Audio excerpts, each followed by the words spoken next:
my opponent's attack became my attack to him. This is round 4 of the Mountaineer Open at West Virginia University, my first tournament in West Virginia. The time control is game of 60 delay 10, and I enter this last round with 2 out of 3. I lost to a young kid. I beat 2 people, and now I'm playing, I think, my third West Virginia University student of this tournament. So with that being said, let's hop right in here. This is a no engine recap until the very end. My opponent played d4, and he plays a Jobava London, just like my roommate used to do all the time. Now he does it a bit less. And against the Jobava London, I like to play c5, and the move that's more common, in my opinion, is e3. And you keep the position more solid. But in this game, Harrison played e4 and forcing a bunch of trades. There's a lot of ways to go wrong with black. I know this is an accuracy, and there's other moves that I've tried in the past, like this isn't an accuracy, it's bad, I forget why. Anyways, point is, he plays e4, I take with the knight, that's the best way to approach it, and then after we trade, he takes up c5 pawn, and now, it's funny, watch this, queen a5 check, I pick up the pawn, queen a4 check, and then he picks up the pawn. So, it's kind of a, I don't know, that always makes me giggle a little bit. And so now, I had to finish development. I could go e6, but if I went e6, then I'm blocking my own bishop. I could go, bishop g4, but I mean, this looks very loose, and this has got to be losing, like with bishop e3, and then h3, maybe. Maybe it's okay, but man, does it feel like, we're walking around on stones or something like this. Like, this bishop doesn't feel safe. So, I know the main move is g6. And my opponent plays rook d1. And this is the move that I've never seen before. Like, I was like, what? Like, usually most people play like bishop c4 or knight f3, or I don't know if people play bishop d3 or not. I don't think they play bishop d3, but maybe bishop e2, maybe bishop e3 right now to tickle the queen. Maybe it's rook d1. I was like, okay, like I'm just going to play, bishop f5, attack his queen, and then he offers a queen trade. I'm like, like I don't want to trade queens. So I'm playing someone lower rated. He's about like 300 points lower rated than me. I don't want to keep as many pieces on the board and as many opportunities for myself. I'm not going to trade queens. I'm going to play queen a5. But now he plays bishop c4, and his idea, like to me, seems to be playing, rook d5, and I was thinking about, like, should I try to prevent that? Like, is it really dangerous? And my conclusion was no. Like, I'm not going to prevent him from playing rook d5. I should think, like, his pieces feel a bit uncoordinated, especially because he's not castled yet. Little did I know, after the game, he told me that, like, he was trying to remember a line in the Jobava London where you do not castle at all. But by this point, he's already not following that specific line. So, he should probably try to castle this game.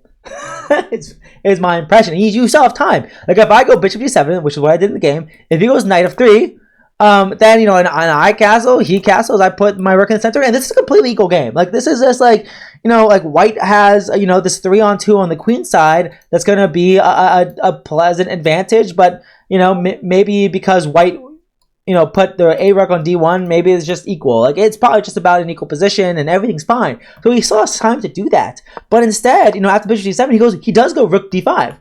But now, so my queen has to move. My queen only has one legal square where it doesn't get taken, because this square, okay, actually, queen b6, I guess is not covered by, I can still go there, but it would allow a queen trade.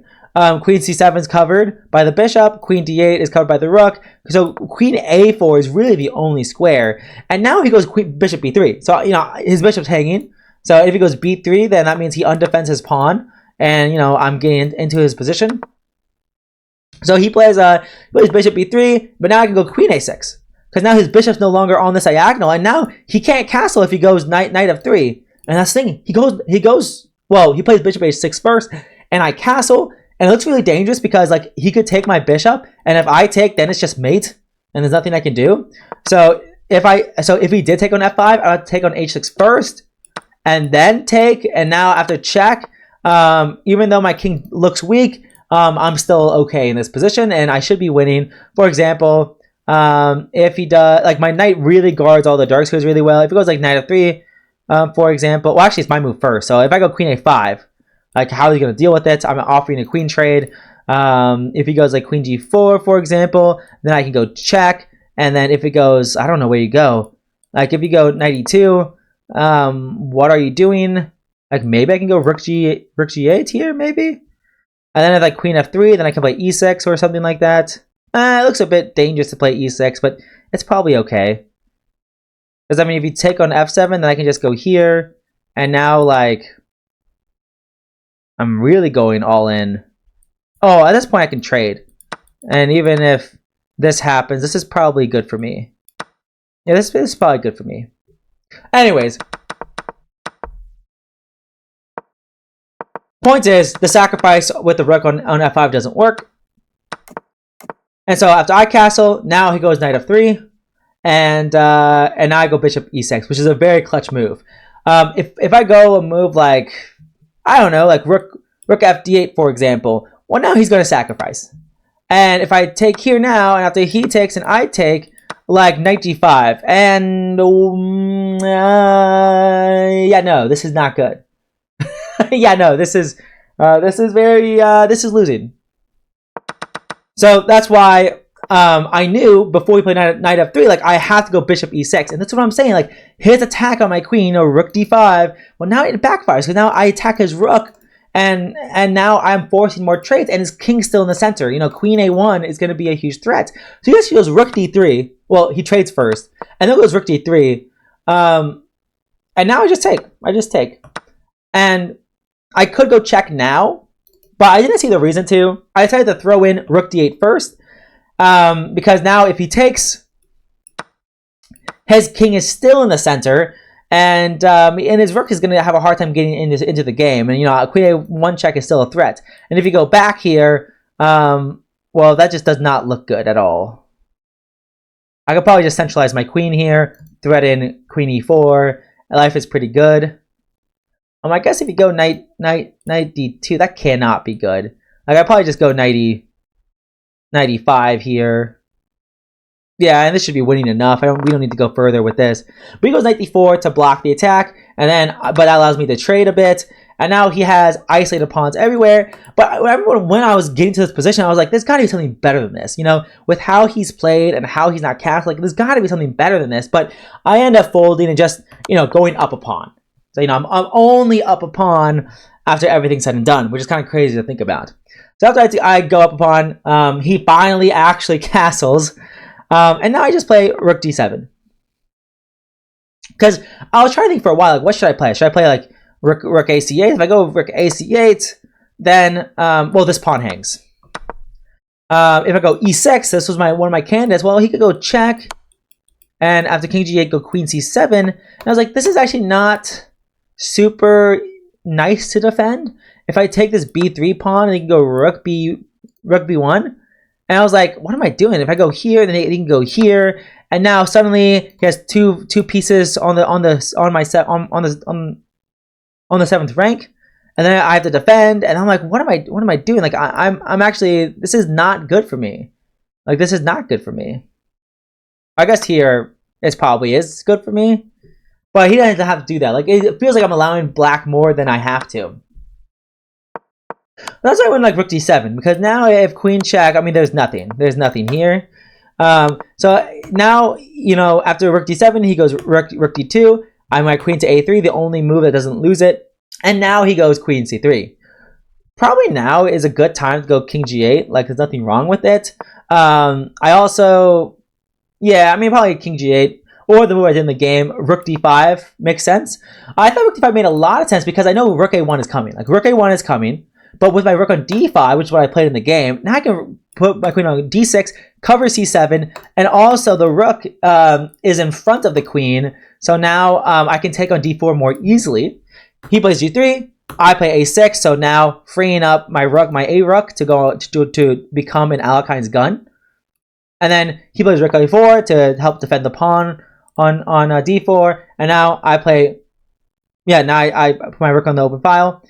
Half open file, I should say. And now he plays f4 because big threats in the position. Like even now, I could have played e5 now. Oh no, I can't because here takes here, and bad news bears on all accounts. So I go here. He didn't have to play f4, but he did. But you know, after he played f4, I'm like, okay, cool. I'll play queen e6. He can't meet me. He can't offer me a trade. I'm playing queen e1 check. You know, like this looks pretty good. And he plays king f2. I'm like, okay, well, I'm going to go queen h3.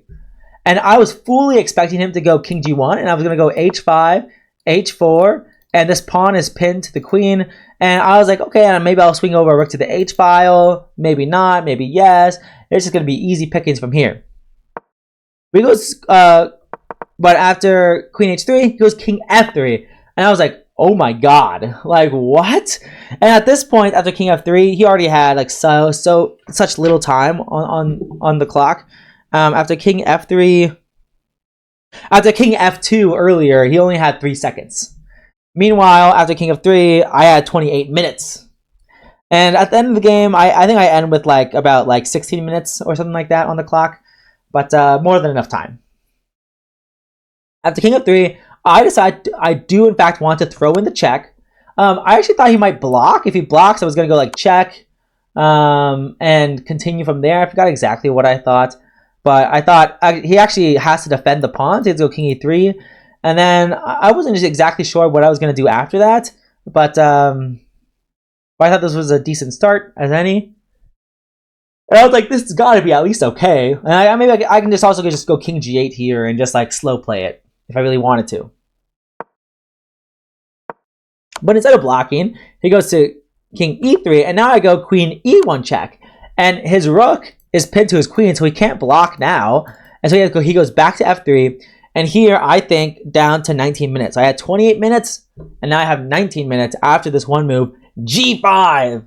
And I was like, and it's a really cool idea because now I'm really saying, hey, you have no threats. You have no nothing here. If you go queen e3 trying to trade, well, the whole point of g5 was to play g4 check, and now I deflect the king away from the defense of the queen, and yeah, I'm just very easily winning here. I guess he could have gone rook a1, thinking out loud. I guess he could have gone rook a1. I probably, I could rotate back, or I could also go check here. And if takes, I can go queen e4. I think this was one of my thoughts. And now I might have an idea of like h5 at some point, perhaps. Or even e5 at some point. Maybe. And if you ever try to trade, and then in a lot of endgames, I will be better in a lot of endgames. Because I'll be up a pawn or maybe 2 pawns.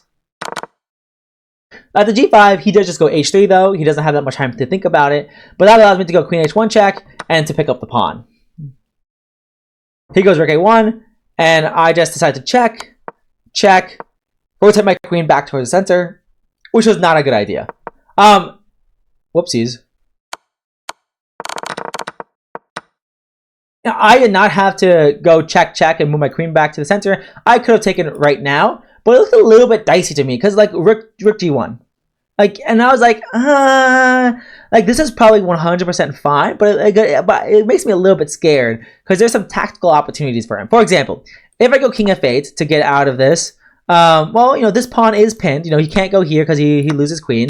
However, at the same time, though, long term, if he doesn't blunder this tactic, eventually, this file might open up. Eventually, I might have to move my rook, and if I move my rook, if he ever pushes this pawn, he's threatening mate in 1 in a lot of cases. So it felt a bit scary to me to allow a tactic like that, potential, the potential for a tactic like that. It felt a bit scary for me to allow that. So, but I definitely could have taken on f4 immediately. Maybe that might have been a lot better, but instead, I go for some checks first, and then he attacks my queen, and now he takes on e7. But it's actually almost better this way because the rook is loose on e7. Because after I take, now he takes back, and his king is so naked, and this rook is really loose. He didn't have to take back, but if he doesn't take back, what does he do? That's the question. What does he do if he doesn't take the pawn back? He could move his king back. but I don't know. It definitely seems a bit dicey, to say the least. But maybe that's the way to proceed. Like maybe I can just take here and then go here, attacking the rook, attacking the queen, and if we trade, then take here. This endgame should still be winning because I have these two passed pawns, and I can also just go here, and yeah, I think life is going pretty good. I think life is going pretty good. If you go here, it looks a little bit scary. Yeah, I mean, this is probably not the best way to proceed. Thinking out loud. But yeah, but it gets a little bit tricky still. But instead he makes it easy for me and takes on f4. I just take back, and after he moves, I go queen g4 check, and he has no good options. If he goes here, the fork, picking up the rook. If he goes here, fork, picking up the rook. If you go here, I mean, you're just going to get checkmated at the very least. And at the most, you're going to lose a rook of some kind. Here, just take, and I get the rook there. And so he ends up, going king d3. But if I take with the rook, it's actually really scary for me because he moves his king, and I cannot take his rook because the queen pins my rook to my king. So it's kind of scary, but it still should be winning. But instead, more simple is just to take the pawn with the queen, force a trade, take the rook for free, and he resigns. So I end up winning that game and ending tournament with 3 out of 4. My only loss to in 1890, a young kid who his published rating was 1930. But I really felt like I could have won that game, but I messed it up too much. I made too many mistakes. I made so many mistakes. But and then all my other games were definitely on the easier side. My round 1 might have been my second most hard game, and that was against the lowest rated person I played. Yeah, I was just dead lost at one point in round 1. So overall, it was a cool tournament. Nice people. Our rural brethren. Central Pennsylvania and West Virginia probably have a lot more in common than Central Pennsylvania and Pittsburgh, and Central Pennsylvania and Philly. So my Central Pennsylvania brethren, or rural brethren, I should say. Yeah, it was a fun time. I'm glad I got to play, and I think I might be playing the Mountaineer Open again, one way or another. I'm gonna hit the game review, and I'll see you guys in the next one. Peace.